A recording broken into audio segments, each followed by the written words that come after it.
2022년 기준 OECD 회원국의 출산율은 1.49명이었고요. 출산율이 가장 낮은 나라는 유일하게 0명대인 0.78명의 우리나라였습니다. 1년이 지난 작년 2013년에는 우리나라의 출산율은 0.72명이었고요. 올해는 0.68명으로 떨어질 전망입니다.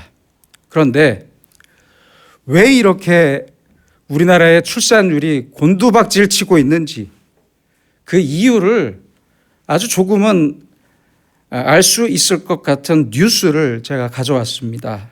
함께 보시기 바랍니다. 박기환 기자.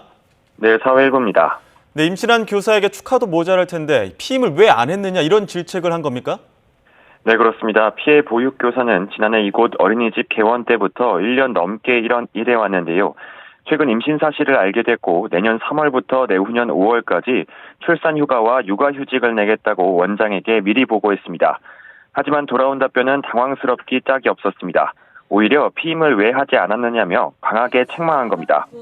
겨우 울음을 참고 항변도 해봤지만 원장은 어린이집 사정이 좋지 않다며 오히려 결혼한다고 했으면 채용하지 않았을 것이라는 식으로 말해 또 한 번 상처를 남겼습니다. 임신부에게 저녁 식사도 없이 늦은 밤까지 야근을 시키는가 하면 주말 근무까지 강요했다는 겁니다.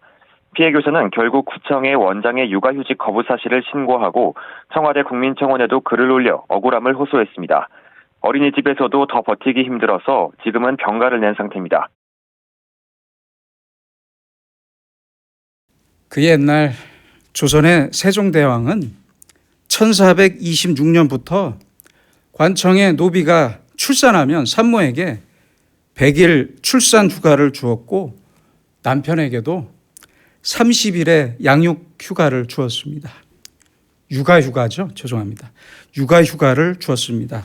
7년 뒤에는요. 100일에서 130일로 늘렸습니다. 뉴스에 나온 곳은 국공립 어린이집입니다. 새로운 생명을 당연히 축하해야 할 곳입니다. 출산 휴가를 신청한 선생님에게 원장의 개인적인 폭언과 갑질 같은 것들이 모여서 출산율 폭락이라는 결과가 있는 것입니다. 이처럼 사회적이고 개인적인 모든 불행한 결과에는 반드시 원인이 있는데 그 원인은 멀리 있지 않습니다. 바로 우리에게 있고 나에게 있다는 사실을 인정해야 합니다. 이 사실을 먼저 인정하지 않으면 남는 건 불평과 불만과 불신만 남습니다. 그뿐입니다.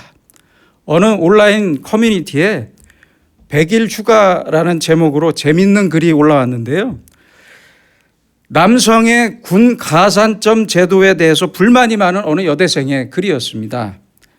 아는 오빠가 위로 휴가로 100일 휴가를 나왔는데 아니 3개월 반을 휴가로 받아 먹는데 군 가산점을 준다고?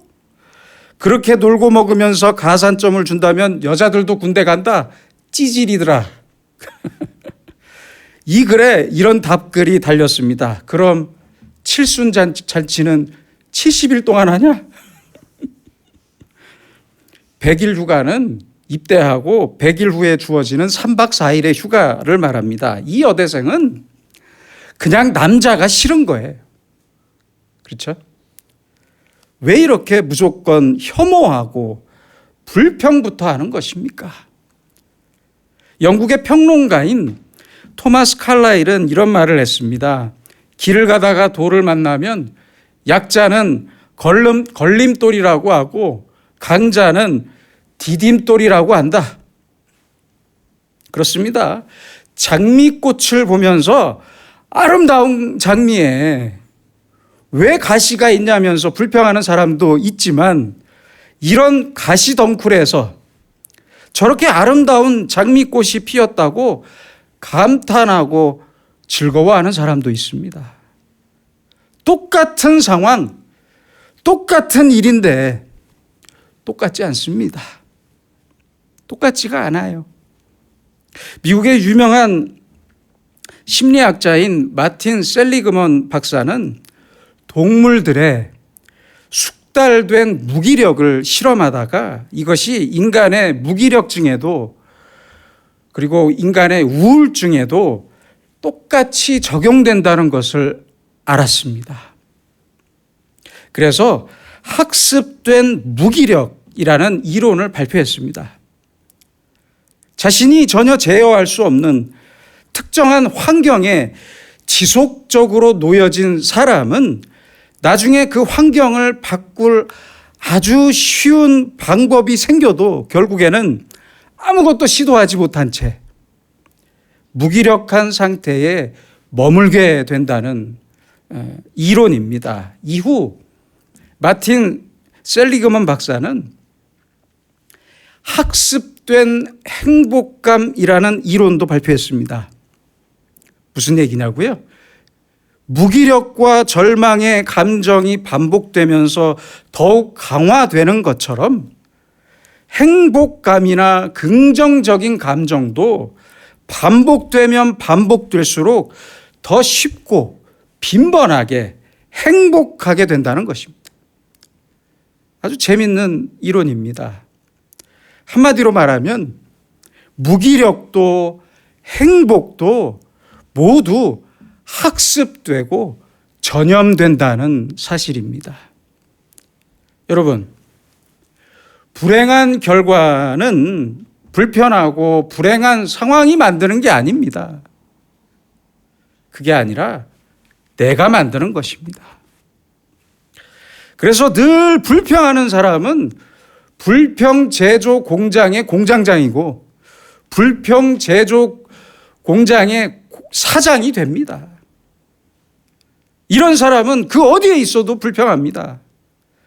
이렇게 살면서 무슨 복을 받을 수 있겠습니까? 내가 복을 받지 못하는 이유는 그 누구도 아니고 그 어떤 상황도 아닌 바로 나에게 있습니다. 나에게 있어요.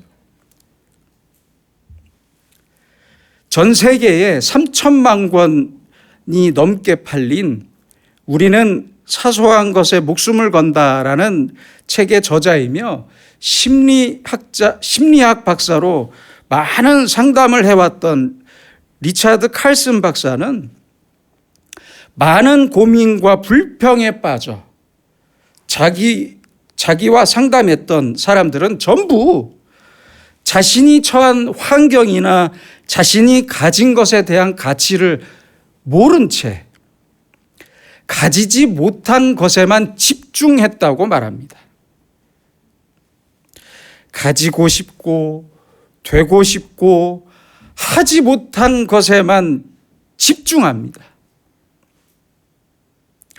다시 말하면 욕망지향적 가치관에 지배된다고 말하고 있습니다.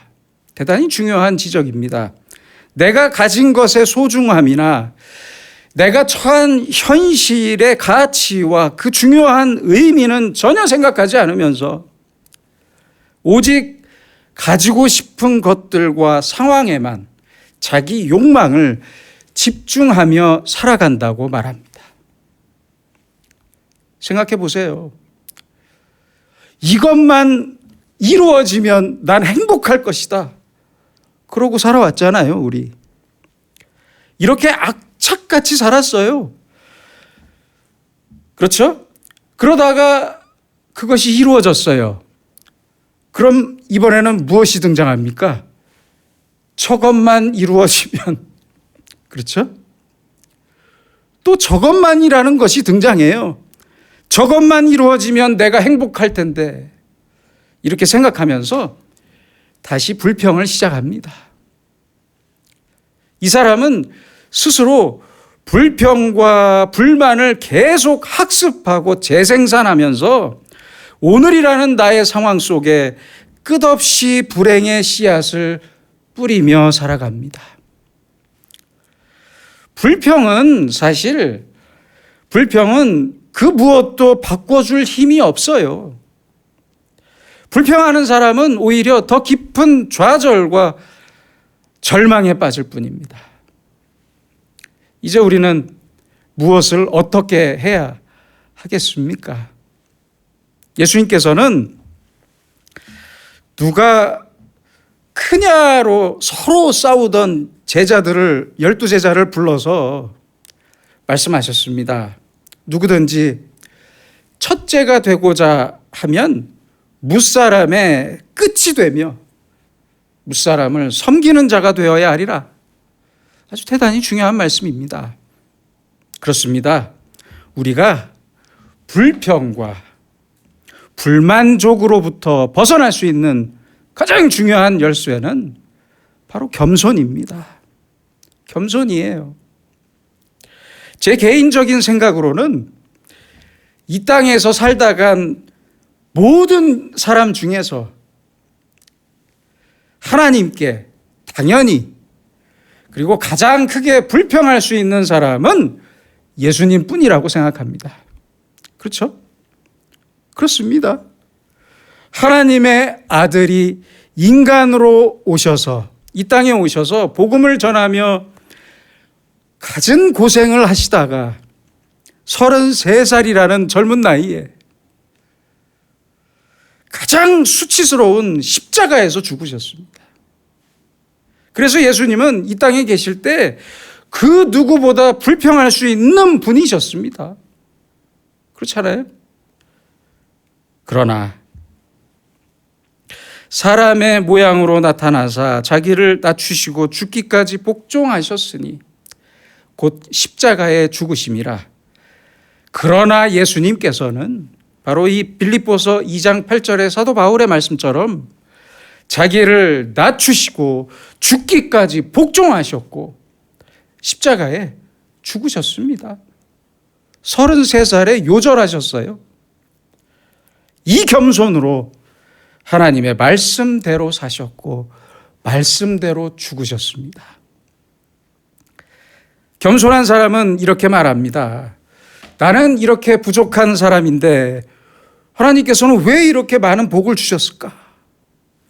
그러나 반대로 교만한 사람은 이렇게 말해요.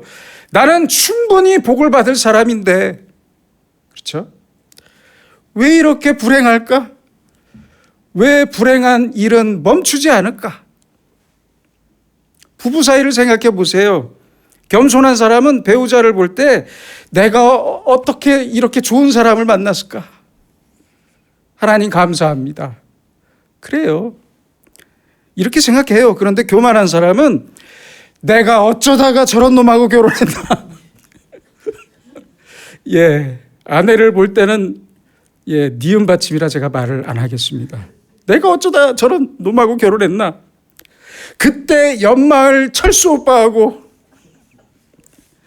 영희 씨하고 결혼했어야 했는데 그럼 지금 더 행복했을 텐데 이러면서 살아요. 자, 이제 선택은 여러분의 몫입니다. 내가 어떤 자세로 내 상황을 보고 대하느냐에 따라서 똑같은 상황이 복이 될 수도 있고 저주가 될 수도 있습니다. 그 복이라는 것은 그 어떤 상태나 상황이나 처지가 아니라 그 상태에 대한 나의 인식에서부터 출발합니다. 내 인식에서부터 시작해요. 하나님께서는 신명기 11장 26절에서 말씀하셨습니다. 복과 저주를 너희 앞에 두었다. 얼마나 중요한 말씀입니까? 내 앞에 복도 있고 저주도 있다는 말씀이에요. 선택하라고 말씀하십니다. 선택과 결과는 내 손에 있고 그 결과는 절대 돌이킬 수 없습니다. 한번 선택하면 끝이에요. 성경이 우리에게 말씀하는 복은 절대 환경에 있지 않습니다. 바로 사람에게 달려 있습니다. 복된 환경이 아니라 복된 사람이 있을 뿐입니다. 잊지 마세요. 복된 존재 속에 복의 의미가 담겨 있습니다. 복된 사람이 되면 복된 길을 걸어갈 수 있습니다. 복은 따라가는 것이 아니라 따라오는 것입니다. 착각하지 마세요. 복은 쟁취하는 것이 아닙니다. 투쟁하고 쟁취하고 빼앗아 오는 것이 복이 아니라 하나님께서 복된 자에게 주시는 것이 복입니다. 복된 자가 먼저입니다.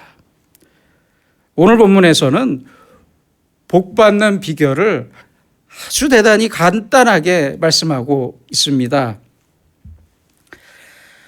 하나님 여호와의 말씀을 삼가 듣고 그의 모든 명령을 지켜 행하면 이 모든 복이 내게 임하며 내게 이를 것이라. 얼마나 중요한 말씀입니까? 하나님의 말씀을 겸손하게 듣고 순종하는 사람, 이 사람에게 복이 임할 것이다. 이 사람에게 모든 복이 임할 것이다. 그 어느 곳에 있든지 복을 받을 것이고 내 자녀뿐만 아니라 너의 짐승들까지 떡반죽 그릇까지 세상에 떡반죽 그릇까지 복을 받을 것이라고 말씀하세요. 복을 아주 넘치게 부어주시겠다는 말씀입니다. 먼저는 하나님 여호와의 말씀을 삼가 들으라고 말씀하십니다. 순 우리말인 삼가라는 뜻은 겸손하고 조심하는 마음으로 정중하게라는 뜻입니다. 영어 성경에는 obey라는 동사를 사용했는데 이것은 보통 복종하다, 순종하다라고 번역됩니다. 그래서 이 의미는 겸손하게 듣고 그 말씀대로 순종하고 지키고 행한다는 폭넓은 의미의 뜻입니다. 그냥 듣기만 하는 게 아니에요. 하나님 말씀을 그냥 듣기만 하는 게 아니에요. 겸손하게 최고의 예의를 갖추어서 듣고 그 말씀대로 지켜 행할 것을 약속하면서 듣는 것입니다. 그게 하나님의 말씀을 듣는 자세입니다. 그래서 우리는 하나님의 말씀을 가장 겸손하게 들어야 합니다. 단 한마디라도 놓칠까? 정성껏 들어야 합니다. 그리고 동시에 내가 어떻게 그 말씀대로 행해야 하는지를 계속 스스로 다짐하고 결정하면서 들어야 합니다. 지금의 우리에게도 아주 대단히 소중한 말씀입니다. 이 사진은 그냥 참고용일 뿐입니다. 어느 유명한 목사님이 분쟁으로 시끄러운 교회에 갔습니다. 그 교회에 가서 분쟁의 당사자였던 목사님, 장로님과 식사하다가 이런 말을 듣고 아주 안타까웠다고 합니다. 장로님은 이렇게 말했답니다. 저는 목사님의 설교를 들을 때 반만 듣습니다. 50%만 들어요. 나머지는 영 마음에 안 들거든요. 그렇게 말했대요. 목사님도 이에 질세라 이렇게 말했답니다. 저도 성도들이 듣지 않는 설교는 별로 하고 싶지 않습니다. 장로나 목사나 이런 마음으로 어떻게 복된 사람이 될 수 있겠습니까? 모두에게 불행일 뿐입니다. 세계적인 사회학자인 커밍 워크 박사는 성공의 비결을 4가지로 말했습니다. 지능, 지식, 전문 기술, 그리고 마지막은 태도인데 이 중에서 90% 가까이 결정적인 영향을 미치는 것은 바로 태도, 즉 자세, 애티튜드라고 말합니다. 대단히 옳은 말입니다. 공부하는 사람은 공부하는 자세, 일하는 사람은 일하는 자세가 중요하고 인격과 인격의 만남도 그 자세가 중요합니다. 그리스도인은 기도하는 자세가 중요하고 예배드리는 자세와 말씀을 듣는 자세가 중요합니다. 겸손한 사람, 인격이 훌륭한 사람들은 하나같이 어쩌면 그렇게 듣는 자세가 좋은지 몰라요. 공부 잘하는 학생들 보세요. 듣는 자세가 달라요. 그러나 교만한 사람들은 상대의 말을 다 듣기도 전에 그러죠. 말도 안 되는 소리 하지 마라. 집어쳐라. 꺼져라. 그러잖아요. 이렇게 상대의 인격을 모독하는 말을 너무 쉽게 합니다. 아예 들으려고 하지 않아요. 하나님의 말씀도 삼가 듣지 않는다면 하나님을 모독하는 일이 됩니다. 하나님의 말씀을 삼가 들어야 합니다. 내 마음을 다해 겸손하게 집중해서 들어야 합니다. 그렇게 들을 때 말씀이 나를 사로잡습니다. 내게 지혜와 용기와 능력이 생깁니다. 하나님의 강한 생명력이 나를 붙잡으시고 나를 지배하고 내가 순종하게 만드십니다. 바로 이것이 복입니다. 그래서 1절에서 이어서 말씀합니다. 그의 모든 명령을 지켜 행하면, 아주 대단히 중요한 말씀이에요. 복된 사람이 될 수 있는 두 번째 비결을 말씀하셨습니다.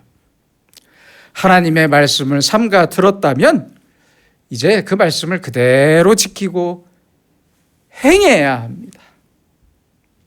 말씀에 순종해야 합니다. 물론 예배를 드릴 때 아무리 유명한 목사님이라고 하더라도 그 목사님의 설교가 다 마음에 들 수는 없습니다. 지금 저의 설교도 사실 마음에 안 드는 부분이 있을 거예요. 이해가 될 수도 있고 안 될 수도 있어요. 그러나 말씀을 통해 들려오는 하나님의 지혜와 뜻을 순종하는 마음으로 듣고 명령으로 들으면 그 말씀을 따라 살 수 있습니다. 바로 이것이 복된 자가 될 수 있는 길입니다. 세상 어디에도 완벽한 목사는 없어요. 동시에 성도의 이성도 완벽하지 않습니다. 그래서 하나님의 말씀은 인간의 잘못된 경험과 잘못된 지식으로 얼마든지 왜곡될 수 있습니다. 그러므로 우리는 언제나 기도하는 마음으로 말씀을 전하는 자나 말씀을 듣는 자나 기도하는 마음으로 순수한 마음으로 말씀을 전하고 들어야 합니다. 그 말씀에 겸손하게 순종해야 합니다. 이러한 겸손과 순종이 그리스도인의 복입니다. 예수님께서 말씀하셨습니다. 나의 계명을 지키는 자라야 나를 사랑하는 자니 나를 사랑하는 자는 내 아버지께 사랑을 받을 것이요 나도 그를 사랑하여 그에게 나를 나타내리라 약속하셨습니다. 그렇습니다. 생각해 보세요. 서로 사랑하는 사람은 벌써 눈빛부터 달라요. 그렇잖아요. 그 눈빛으로 서로 바라보다가 사랑하는 사람이 말 한마디라도 하면 그대로 하잖아요. 그대로 해요. 바로 이것이 사랑입니다. 우리가 말씀을 지키고 말씀대로 행하는 것은 신앙적인 의무나 내 양심 때문이 아니라 내 이성 때문이 아니라 예수 그리스도를 사랑하기 때문에 행동하는 것입니다. 그래야만 합니다. 사랑하기 때문에 듣고 사랑하기 때문에 들은 말씀대로 순종하고 지킬 뿐입니다. 아브라함은 하나님께서 고향을 떠나 가라고 하실 때 갔습니다. 고향을 떠났어요. 왜 그랬을까요? 아브라함이 멍청해서 그런 것이 아니라 하나님을 사랑했기 때문에 고향을 떠났던 것입니다. 모세도 하나님께서 이스라엘을 인도하러 가라고 하셨을 때 갔습니다. 홍해를 치라고 했을 때 쳤고 건너라고 할 때 건넜습니다. 왜 그랬을까요? 다른 방법이 없거나 멍청해서가 아닙니다. 하나님을 사랑해서 기꺼이 그 말씀에 순종했던 것입니다. 하나님의 말씀에 하나님을 사랑하는 자에게만 하나님의 말씀은 하나님을 사랑하는 자에게만 큰 능력이며 큰 지혜가 되고 가장 큰 용기가 됩니다. 바로 이 사랑으로 순종해야 합니다. 사랑해서 말씀을 듣고 사랑해서 순종하는 사람이 하나님의 사랑을 받고 복을 받습니다. 놀라운 복을 받게 돼요. 보시는 영상은 사고로 두 다리를 잃은 아빠가 남은 두 팔로 사랑하는 딸을 안고 입 맞추고 싶어서 열심히 재활 운동을 했던 영상입니다. 너무 감동적인 영상입니다. 결국 이분은 자신의 힘으로 보셨던 것처럼 딸을 안아 올려서 입을 맞출 수 있었습니다. 두 다리를 잃은 것과 같은 아주 대단히 불행한 상황이더라도 공을 들어 올리는 운동처럼 내가 해야 할 일을 마땅히 해야 할 일을 꾸준히 한다면 사랑하는 딸을 안아 올려 입을 맞추는 것과 같은 큰 기쁨의 순간은 나에게 반드시 찾아올 것입니다. 여러분, 지금의 환경만 바꿔달라고 떼쓰듯이 기도하지 맙시다. 오히려 이 어려운 환경이 새로운 기회가 되게 해달라고 기도합시다. 지금의 고통이 나에게 주신 또 다른 기회이고 하나님의 뜻을 이룰 수 있는 시간이고 하나님께 영광을 돌릴 수 있는 절호의 기회라고 믿고 사는 것. 바로 이것이 우리의 신앙생활입니다. 여러분, 그 어디에도 신앙의 지름길은 없습니다. 지름길이 있다고 말하는 목사는 대단히 잘못된 것입니다. 잘못된 사람입니다. 신앙의 지름길은 없어요. 그저 묵묵히 하나님의 말씀을 듣고 답답할 정도로 겸손하고 듬직하게 말씀대로 순종하며 삽시다. 이 사람이 가장 복된 사람입니다. 좋은 환경이 복이 아닙니다. 돈과 성공이 복이 아니고 건강하다고만 복이 아닙니다. 하나님의 복이 무엇인지 모르고 저주받을 짓만 골라 하면서 왜 내게 복을 주시지 않냐고 이런 유치한 말은 이제 그만합시다. 하나님 여호와의 말씀을 삼가 듣고 내가 오늘 내게 명령하는 그의 모든 명령을 지켜 행하라. 얼마나 중요한 말씀입니까? 이 말씀대로 살면서 하나님을 사랑하고 하나님의 사랑을 받는 자로 살고 복이 임할 수밖에 없는 사람으로서 그렇게 살면서 복이 임할 수밖에 없는 사람으로 살면서 하나님께서 주시는 복을 풍성하게 누리며 사는 우리가 되기를 소망합니다. 기도하겠습니다. 사랑의 주님, 우리는 모두 나만의 특별한 복을 받기 원하면서 좌충우돌했습니다. 복이 무엇인지 모르고 복이 어떻게 임하는지는 전혀 관심 없이 그저 복을 빼앗고 쟁취하려고 했습니다. 주여, 우리의 어리석음을 용서하시고 오직 겸손과 사랑으로 삼가 주님의 말씀을 듣고 그 말씀대로 겸손히 순종하면서 하나님께서 예비하신 복에 만족하고 복의 길을 걸어가는 주님과 가장 가까운 사람들이 되게 하여 주시옵소서. 예수님의 이름으로 기도드립니다. 아멘.